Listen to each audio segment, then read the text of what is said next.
Here I am at the polar bear exhibit. Another situation where this animal should be kept safe from people because people sit on this barrier all the time and hang over it. I'm gonna walk the length. So it starts there, comes along here. Now for the longest time there was no signs at all. Then there was a little sign that was so wordy nobody looked at it, and it was less than the size of my hand.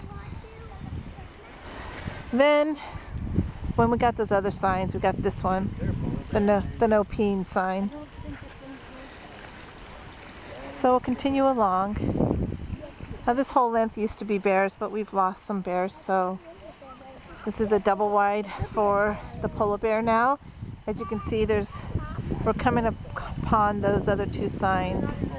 So we went all that distance with no sign. Then we have this, which is smaller than my hand.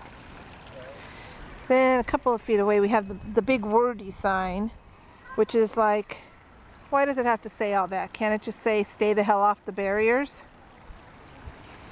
And then you go the whole rest of the distance, and not until you get to the end. So if anybody just comes up to this part here, they want to act the fool anyway, but they'll play the fool and be like, oh, we didn't know. And then the no peeing sign. Don't pee in the exhibit. Okay, so there's a lot of things that could be done here, but for the purpose of talking about not being secure, this one is the same thing. See how there's just an edge there? There's nothing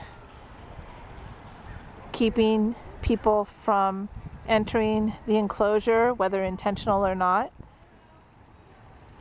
So a kid bouncing along, bounces off or slips off the, sorry, I used the word bounce because I have that damn kid in my other video bouncing up and down always in my mind. It was so scary to watch. So somebody falls off of here, climbs over, parent turns around, they're on the cell phone, they're texting, they're doing whatever, or they're holding the kid, they lose grip because the kid's wiggling around, someone bangs into them, whatever the scenario is. A kid ends up in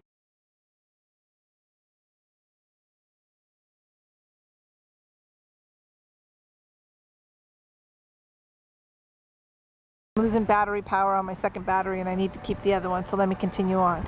So it's basically the same scenario. The kid could bounce around, roll over into the enclosure, and bang, Ulu loses her life. So you heard at the end of one of my videos, I was getting a little snarky because I've always been upset at the things that the director chooses to build that's non-animal related, like the tiki hut, but that hasn't been for a while. So now she's got, and if you're familiar with me, you know my whole thing about wanting the chimps to have better. I gotta be quick. So where was I? Oh yeah, tiki huts. Anyway, chimps.